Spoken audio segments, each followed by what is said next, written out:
Now finally, after years of delays, The New Mutants is finally here. But was this movie worth all the delays and the reshots? Let's talk about it. So, The New Mutants is directed and written by Josh Boone, and this movie is part of the X-Men Fox universe. As we all know, that Disney has now bought 20th Century Fox, so it's now called 20th Century Studios. So that means that this movie will be the last in that universe. And maybe for the last movie in a universe, you maybe think of an epic showdown, but this is not what this movie is. Now, first off, the movie had a great concept and a good idea, but I don't think the movie uses this to its advantage. This movie didn't really lead up to anything.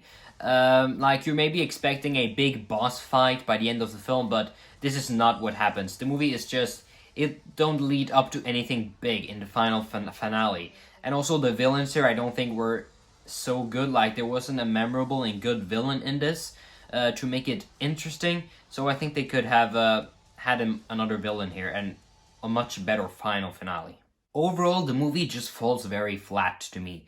As you have seen in the trailers, they have kind of trying to do kind of a horror vibe to this movie, but it's still PG-13. And I don't think the horror aspects in this was particularly any good and any scary. It was just like CGI monsters trying to scare people off, and it didn't look good, and it wasn't good at all. Now, they tell us a lot of the backstory of these characters, why they are in this asylum, what they have done, and they tell us their depressing stories and try to make us as a viewer get sad. And you know, I didn't fell a tear watching this. It wasn't like that sad to me. I think it was interesting to hear the backstories of these characters, but afterwards, when you just heard the same depressing story over and over again with all the same characters, it just kind of got sick. I got bored of it. And that is nothing that I want to have by a movie, to get bored of hearing a story from the character. But we just heard each story for each character, and it was just so depressing, and it just turned out very sick and boring by the end. Now, right now, as I'm recording this, The New Mutants has a 25% score on Rotten Tomatoes and a 56% audience score. Now, this score switches very fast because, like, 1 hour ago it had 13% and now it had 25%. So it switches very fast, so maybe this will get higher. I don't know, but right off as now, this is 25%. And it doesn't look like the audience liked this either. It looked like they enjoyed it a bit more than the critics, but they didn't love this movie either. Now, overall, this new X-Men Fox movie does not reach the level as the X-Men films, but it's kind of in the Dark Phoenix category.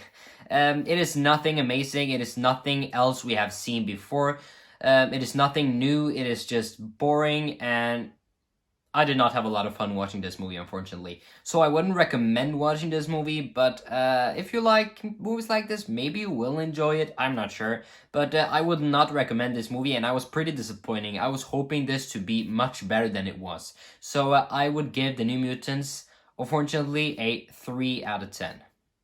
So that was my review for The New Mutants. Do you agree with me or do you disagree? Did you like the film maybe? Please let me know in the comment section. You know I love to have a conversation down here with you guys. So please let me know your thoughts on The New Mutants. Now don't forget to click the subscribe button, leave a like on the video, click the notification bell. I would appreciate a lot if you did that, guys. So thank you guys so much for watching this video, and I'll see you guys in my next video. Bye.